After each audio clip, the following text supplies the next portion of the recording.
Hey everybody, in this video we're going to identify the certain parts of an expression, okay?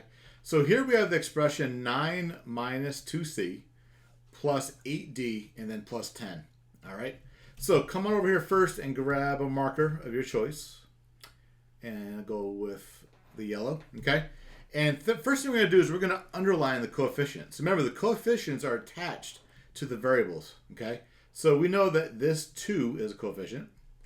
And so is this 8. That's coefficient because the 8 is attached to the d. Okay. Next thing we're going to do is we're going to circle each variable. All right. Remember, variable is a letter which represents a number. Okay. So here we have the variable c and also the variable d. And then next thing we're going to do is we're going to put a box around each constant. Okay.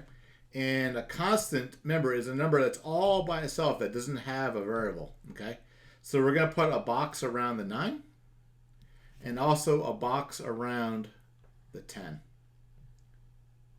And then finally, we're going to identify the number of terms. And remember, terms are divided or split up by operation signs.